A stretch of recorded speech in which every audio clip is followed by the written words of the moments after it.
Here we're going to take a look at how to configure a data entry form in the XLReporter project, and that's done from the template studio just like a report. So I'll go back in there and I'll create a new template. Call this one basin data.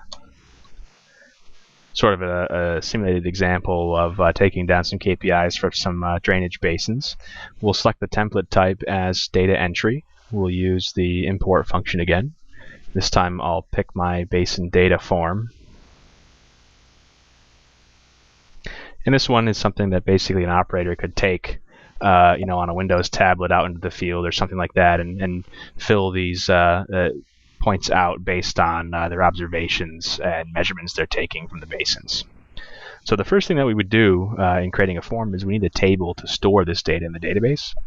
XLReporter provides a database manager tool where we can create one. So we'll select the XLR form connector. Remember, we created that when we built the XLReporter project, and then we'll add a new table. This one will be TBL for table, basin data. We don't need to keep track of the date and time. The form connector will do that automatically. So we just start with operator name, which is a text. Weather is also a text. Rain is going to be a decimal. Temperature, also a decimal. Num basins is going to be an integer, or a number, I guess, in Microsoft database world. And then B1 SSV is going to be a decimal, and same thing for 2 through 4.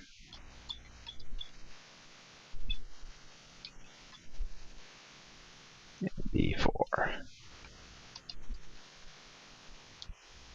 Okay, and then we also have comment, which will be a text wide.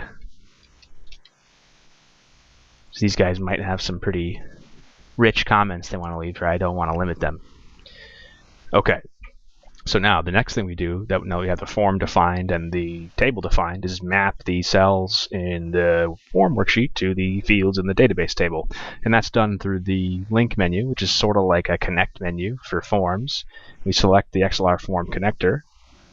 This form is going to be filled out once a day, so style is daily every 1 day, because the whole form pertains to the day, and there's no hourly values or anything on it. It's just one snapshot per day. The source is going to be TBL basin data, the one we just created. And then the links, we just map these fields to the right cells here in the worksheet. So we have operator, weather, rain, temperature, num basins, SSVs, and finally the comment. And that's really all there is to it. Now we can load this up and test it out in preview. And so if I come in here, we'll say we'll go to August 1st. We can select an operator name. Notice that's coming from a drop-down. That's actually all configured based on the data validation feature of the workbook, where you can see that it's coming from a list which is defined in this hidden K column here.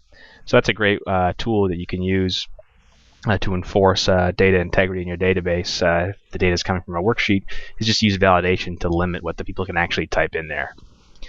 Weather is going to be rain, temperature 80, bad weather today. I know it's a very insightful comment. And we'll say, how about 2 basins in service right now? And we have some SSVs to record as well. Now we can store this. Notice that the color there indicated green when the data was typed but not stored. Once it's stored, you'll see gray. If we move around, you can see that the data is recalled if we go back to that previous date. So let's just fill out a couple more.